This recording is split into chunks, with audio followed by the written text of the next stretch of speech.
ডাইনি তার পুকুরে ছপাং করে ফেলে দিল, আর জালটা পুকুরের গভীরে যেতে লাগলো রুই কাতলা মৃগেলের উদ্দেশ্যে। কালবৈশাখীর তুমুল ঝড় আর মুষলধারে বৃষ্টির জল মেছো ডাইনির পুকুরকে ভরিয়ে দিয়েছে। মেছো ডাইনি সাধ করে যে রুই কাতলা মৃগেল চাষ করেছিল সেই সব মাছগুলো পুকুর থেকে উঠে ডাইনির বাড়ির উঠানে মনের সুখে লাফালাফি করে বেড়াচ্ছে। ঝড় বৃষ্টি ক্রমেই বেড়ে চলেছে। এদিকে মেছো ডাইনি ঘরে বসে বসে ভাবতে থাকে, আমার সাধের রুই কাতলা মৃগেল মাছগুলো কি করছে কি জানি। যদি আমার পুকুরের জল আজ ভর্তি হয়ে যায় তাহলে সব কটা মাছ পালাবে। দরজাটা খুলে একবার দেখে আসি বেটাগুলো কি করছে। এই তুমুল ঝড় বৃষ্টিতে মেছো ডাইনি তার দরজা খুলতেই উঠানে দেখে বেশ কিছু মাছ মনের আনন্দে লাফালাফি করছে। হ্যাঁ, যা ভেবেছি তাই। হতচ্ছাড়াগুলোর পুকুরে যেন মনই টেকে না। তোদের বসে রাখতে দেখছি সুন্দরী মৎস্যকন্যা পুকুরে নিয়ে আসতে হবে। যা যা আগে পুকুরে ফিরে যা শিগগির। মেছো ডাইনি বৃষ্টির জলে ভিজতে ভিজতে মাছগুলোকে তাড়িয়ে নিয়ে যায় পুকুরের দিকে। ডাইনি মাছগুলোকে তাড়া দিতেই সব কটা মাছ তার পুকুরে লাফ দিয়ে নেমে যায়। তারপর মেছো ডাইনি আকাশের দিকে তাকায়। যাকে ঝড় বৃষ্টি তবে থামলো, কিন্তু রাতের আকাশটা আজ এমন মায়াবী দেখাচ্ছে কেন? মনে হয় আজ রাতেই আবার কিছু কাণ্ড ঘটবে। আমার মাছগুলো তো সব পুকুরেই আছে। যাই, আমি বরং ঘরে গিয়ে শান্তিতে একটু ঘুমোই।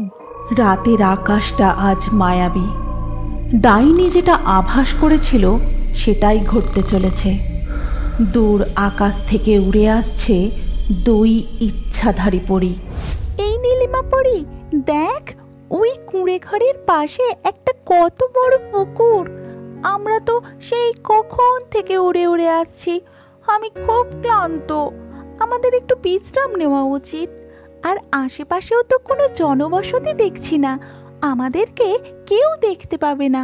তুই ঠিকই বলেছিস লালিমা পরি। ভোর হতে আর বেশিক্ষণ বাকি নেই। আকাশে সোনালি আলো বাড়ছে।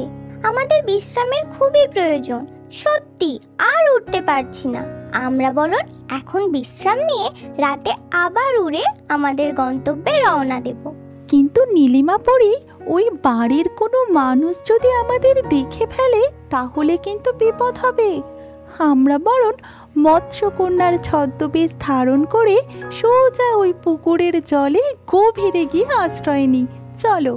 তখনই নীলিমা পরী আর লালিমা পরী আকাশ থেকে অদৃশ্য হয়ে এক্কেবারে পুকুরের গভীর জলের মধ্যে মৎস্যকন্যার রূপ ধারণ করে উপস্থিত। এতক্ষণে সকালও হয়ে গেছে। পুকুরের নীল স্বচ্ছ জলে দুই পরী চারিপাশে মাছ দেখে খুব খুশি। এই নীলিমা পরি, দেখো এই পুকুরে কত মাছ। আমরা মৎস্যপরীর ছদ্মবেশ নিয়েছি, কিন্তু এই পুকুরের মাছগুলো আমাদের দেখে ভাবছে তাদের দেশে সত্যিই কোনো মৎস্যপরী এসে উপস্থিত। হ্যাঁ, মাছগুলো মনে হয় খুব খুশি।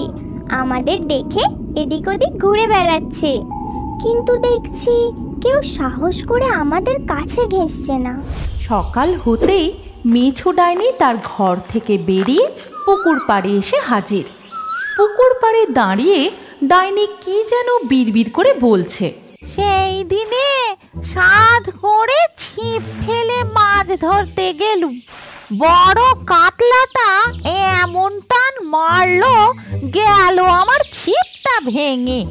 বেটা মাছগুলো খেয়ে খেয়ে ইয়া ইয়া গতর করেছে। আজ তোদেরকে জাল ফেলে ধরবো। খুব পালালি সেদিন আমার ছিপ ভেঙে, এবার পালানো বের করছি। পুকুরের পাড়ে থাকা জালটি হাতে নিয়ে ডাইনি তার পুকুরে ছপাং করে ফেলে দিল, আর জালটা পুকুরের গভীরে যেতে লাগলো রুই কাতলা মৃগেলের উদ্দেশ্যে। লালিমা, লালিমা সরে যাও ওখান থেকে, তাড়াতাড়ি সরে যাও। নীলিমা পরীর কথা শেষ হবার আগেই লালিমার উপর ডাইনির সেই জাল এসে তাকে ঢেকে দেয়।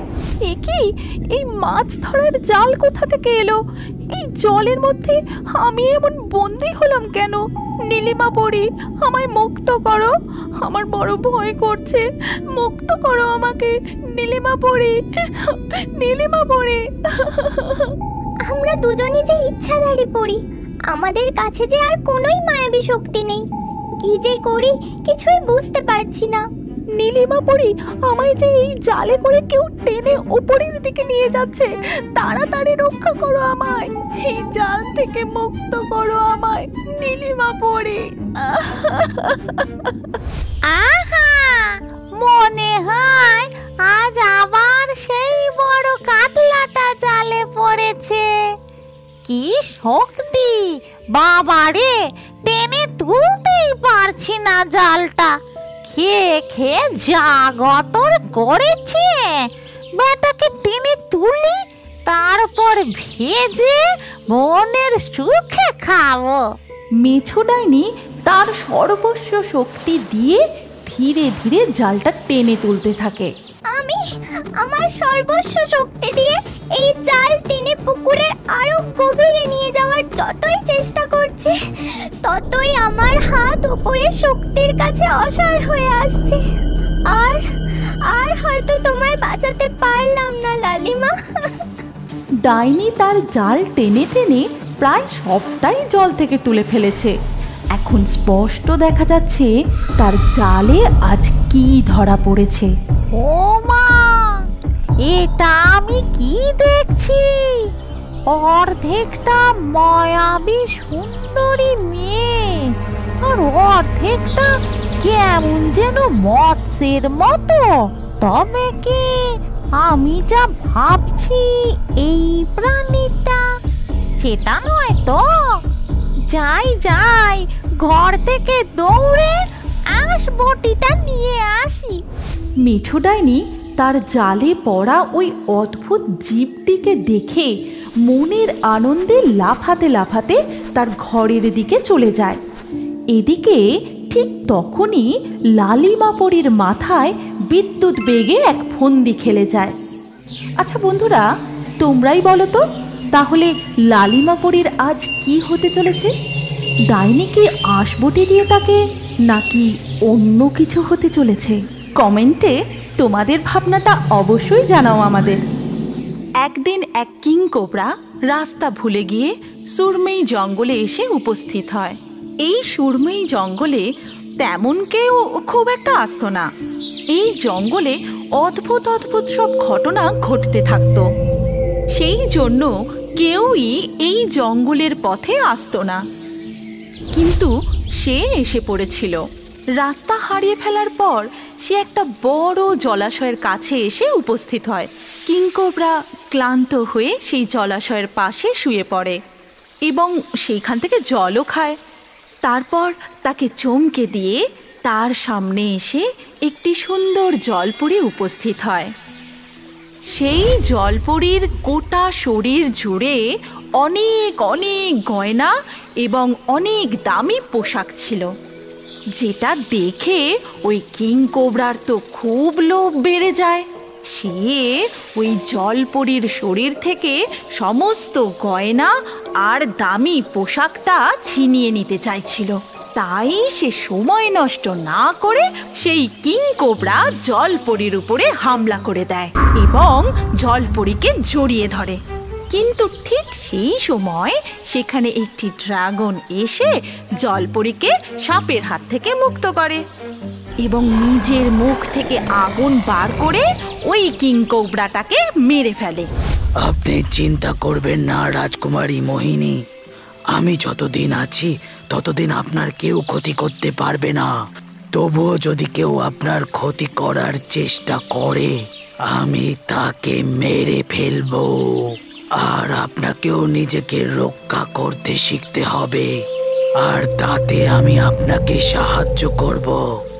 নয়তো এই পৃথিবী খুবই স্বার্থপর, সবাই এসে আপনার গয়না আর হিরে চুরি করার চেষ্টা করবে। এই ঘটনার পরে অনেক বছর কেটে যায়। এখন রাজকুমারী মোহিনী নামের যে জলপরী ওই জঙ্গলে বসবাস করে, সে নিজেকে অনেক বেশি শক্তিশালী বানিয়ে ফেলেছিল। অনেক বছরের তপস্যার পরে সে এমন এক জাদুবিদ্যা অর্জন করেছিল যেটার দ্বারা সে যে কোনো কাউকে নিজের বশে করে নিতে পারত। কিংকোবরার পরেও আরও অনেকে সেই মোহিনী নামক জলপরীর কাছ থেকে ওই হিরে জহরতগুলো ছিনিয়ে নিতে চেয়েছিল, কিন্তু তাদের সবাইকেই মোহিনী নিজের বশে করে নেয়। তারপর তাদের কাউকেই আর ছাড়ে না। আর এই কাজে ড্রাগন তাকে সম্পূর্ণরূপে সাহায্য করে। এবার আমি এত শক্তিশালী হয়ে গেছি, কেউ আমাকে কিচ্ছু করতে পারবে না। আগের মোহিনী আর এখনকার মোহিনীর মধ্যে অনেক পার্থক্য। যদি আজ আমার কিছু হয়েও যায় তাহলেও আমার কোনো চিন্তা থাকবে না। হ্যাঁ, আপনি যেখানেই যাবেন আমার সব সময়ই আপনাকে প্রয়োজন পড়বে। এদিকে সুরময়ী জঙ্গলের থেকে অনেক দূরের একটি জঙ্গলে অনেক পাখি বসবাস করত। এদের মধ্যে রঙ্গিলা নামের একটি বাজ পাখি খুবই চালাক ছিল। সে ওই জঙ্গলের সকলের ওপরে রাজত্ব করতে চাইতো। সে কিন্তু অনেক কিছু জানতো। এই জন্য তার ওই জ্ঞানের কারণে জঙ্গলের বাকি পাখিরা তাকে খুব সম্মান করত। রঙ্গিলার দুটো খুব প্রিয় বন্ধু ছিল, একটা টিয়া আর একটা ময়না। শোনো বন্ধু ময়না, আমি আজ একটা দারুণ খবর পেয়েছি। কি জানতে পেরেছো? এখান থেকে অনেক দূর একটা সুরময়ী নামে জঙ্গল আছে। ওইখানের একটা মায়াবী জলাশয়ে অনেক মূল্যবান হিরে আর রত্ন আছে। যদি সেগুলো পেয়ে যাই তাহলে ব্যাপারটা দারুণ হবে। এখানে আমি রাজত্ব করব। কিন্তু আমি শুনেছি ওখানে যাওয়া খুবই বিপজ্জনক। ওখানে এমন কিছু আছে যে কেউই প্রাণে বাঁচে না। আরে কিচ্ছু হবে না, সব সময় সব খবর সত্যি হয় না। আর এমনিতেও কিছু পাওয়ার জন্য একটু ঝুঁকি তো নিতেই হয়। তারপর তিনজনে মিলে জঙ্গলের অনেক পাখিকে একসঙ্গে জড়ো করে। তাদেরকে বুঝিয়ে সুঝিয়ে ওই সুরময়ী জঙ্গলে নিয়ে যাবার জন্য রাজি করে ফেলে। তারা সবাই মিলে গিয়ে সেই সুরময়ী জঙ্গলে পৌঁছায়। চারিদিকে কত নীরবতা বন্ধুরা। আমাদেরকে আস্তে আস্তে ওই মায়াবী জলাশয় খুঁজে বার করতে হবে। কেউ কিন্তু বেশি আওয়াজ করবে না। ঠিক আছে, তুমি যেমনটা বলছো তেমনটাই হবে। কিন্তু আমরা যদি একসাথে থাকি তাহলে এখানে জলাশয় খোঁজা খুবই সহজ হবে। তারা সকলে মিলে একসাথে হয়ে সেই জলাশয়ের খোঁজ করতে থাকে। অনেক খোঁজাখুঁজি করার পরেও তারা জলাশয় খুঁজে পায় না। তখন সবাই খুব ক্লান্ত হয়ে এক জায়গায় বসে পড়ে। তোমরা সবাই হাঁপিয়ে গেছো, তোমরা সবাই এখানে একটু বিশ্রাম করো। আমি খুব একটা ক্লান্ত হইনি। আমি তোতাকে সঙ্গে নিয়ে খানিকটা সামনে গিয়ে দেখি। সামনে কোথায় দেখবে? আমরা তো সব দেখে ফেলেছি। দেখো, শুধু শুধু বসে থেকে তো কোনো লাভ হবে না। তোমরা ক্লান্ত হয়েছো, একটু তো আরাম করে নাও। আমরা তো এখনো ক্লান্ত হইনি, তাহলে দেখতে অসুবিধা কোথায়? রঙ্গিলাকে বুঝিয়ে সুঝিয়ে ময়না টিয়াকে নিয়ে এগিয়ে যায়। আমিও তো ক্লান্ত হয়ে পড়েছি, কিন্তু তুমি বললে তাই আমি না করতে পারলাম না। আরে আরে, তুমি যদি না আসতে না তাহলে গন্ডগোল হয়ে যেত। আমি মনে হয় একটা জলাশয় দেখতে পেয়েছি। সামনে ওই যে গভীর জঙ্গলটা রয়েছে, আমি তার মধ্যে একটা জলাশয় দেখতে পেয়েছি। আমরা দুজনে কেন এসেছি? সবাইকে তো খবর দিতে হবে। আরে বন্ধু, হিরে মণিমাণিক্য যদি একবার হাতে পাই না তাহলে আমরা দুজনে ভাগ করে নেব। ওই অহংকারী রঙ্গিলা, ওকে কোনো কিছুই দেব না। তুমি চুপচাপ আমার সঙ্গে চলো। দুজনে মিলে অনেক খোঁজাখুঁজি করার পর অবশেষে সেই জলাশয়ের কাছে এসে পৌঁছায়। ময়না সেখানে পৌঁছে মনে মনে ভাবে যে যদি একবার ওই মহামূল্যবান রত্নগুলো আমি হাতে পেয়ে যাই তাহলে এই পুঁচকে টিয়াকে আমার রাস্তা থেকে একেবারে সরিয়ে দেব। এটাই ওই জলাশয় কিনা তা আমরা কি করে জানবো? আমি বরং একটু জল খেয়ে দেখি। টিয়া যখন জল খেতে যায় ঠিক তখনই জলাশয় থেকে একটি সোনার টুকরো টিয়ার হাতে উঠে আসে। সে অবাক হয়ে সেই সোনার টুকরোটা ময়নাকে দেখায়। আরে আমরা ঠিক জায়গাতেই এসেছি, আরে এটা তো সেই জলাশয়। তারপর তাদের দুজনকে চমকে দিয়ে মোহিনী সেই জলাশয়ের ভেতর থেকে উপরে উঠে আসে। তার সেই সুন্দর রূপ দেখে টিয়ার ময়না তো অবাক হয়ে যায়। মোহিনীর গোটা শরীর অনেক হিরে জহরতে ভরা ছিল, যেটা দেখে ময়না তো খুব লোভী হয়ে যায়, আর সেগুলো নেবার জন্য সে সব কিছু করতে রাজি ছিল। কিন্তু ঠিক সেই সময় মোহিনী নিজের জাদু শক্তি দিয়ে টিয়া আর ময়নাকে নিজের বশে করে নিল। তোমরা দুজনেও আমার শরীর থেকে হিরে জহরত নিয়ে নিতে চাও? তোমাদের দুজনকেও আমি ছেড়ে দেব না। আর তার জাদুর জন্য ওরা দুজনে তো নড়তেই পারছিল না। তারপর মোহিনী ড্রাগনকে ডাকে। তারপর ড্রাগন নিজের মুখ থেকে আগুন বার করে ওদের দুজনকে মেরে ফেলে। তারপর মোহিনী আবারও সেই জলাশয়ের মধ্যে চলে যায়। এদিকে রঙ্গিলা আর বাকি পাখিরা খুব ক্লান্ত হয়ে সেখানে শুয়ে পড়ে। অনেকক্ষণ বাদে যখন রঙ্গিলার ঘুম ভাঙল, সে তো চমকে গেল, কেননা অন্ধকার হয়ে গেছিল। আর তার বন্ধু টিয়া আর ময়না তখনও পর্যন্ত ফেরেনি। তারপর সে সকল পাখিদের জাগিয়ে দিল এবং টিয়া আর ময়নাকে খোঁজার জন্য বলল। সে নিজেও ওদের দুজনকে খোঁজার জন্য জঙ্গলের অন্য দিকটায় চলে গেল। সে যখন জঙ্গলের অন্য দিকটায় যাচ্ছিল, তখন বাকি পাখিরা জঙ্গলের সেই জলাশয়টাকে খুঁজে পেয়ে গেল।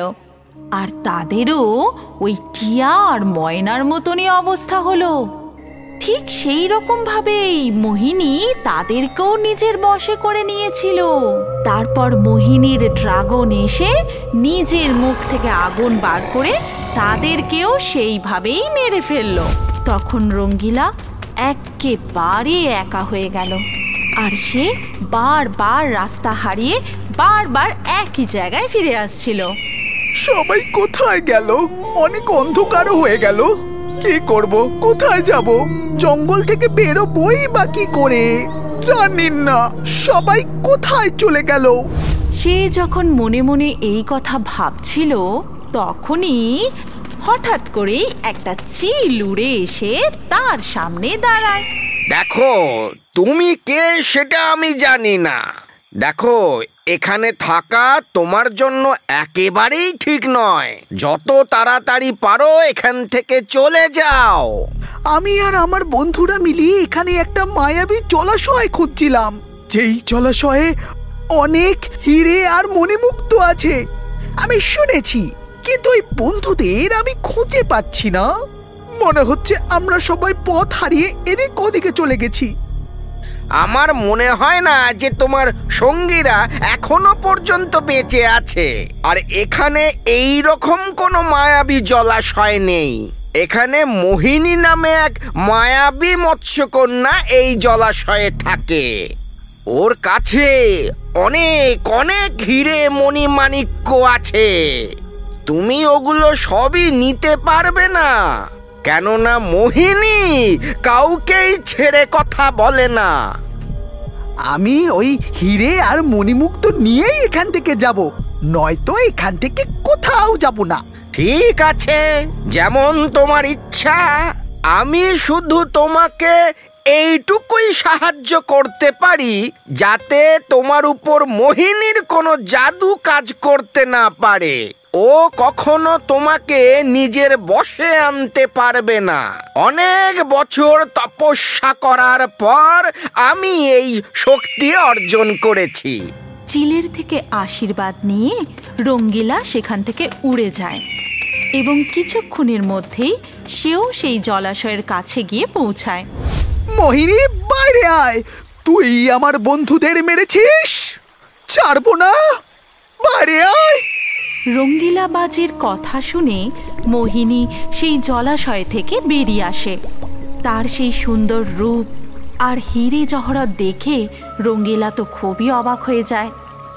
মোহিনী তাকেও নিজের বশে করে নিতে চায়, কিন্তু চিলের দেওয়া আশীর্বাদের ফলে বাজের উপর মোহিনীর কোনো জাদু শক্তি কাজ করে না।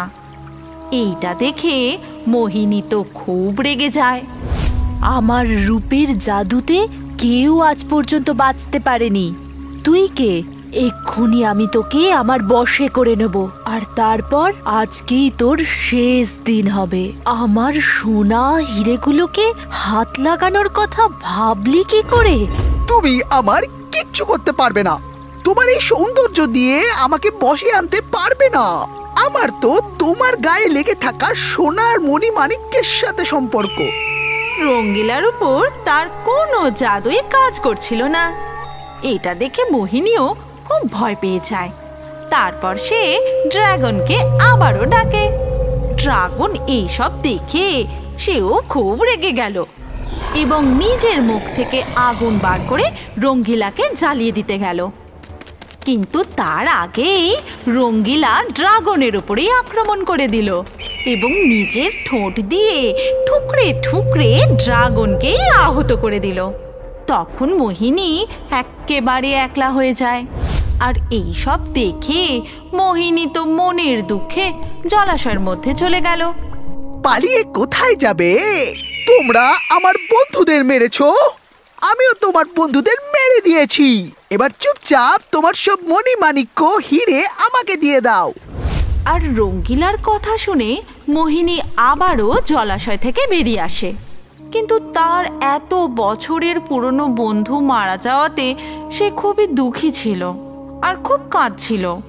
কিন্তু তাকে এমনভাবে কাঁদতে দেখে রঙ্গিলা বাজেরও মনটা খারাপ হয়ে যায়।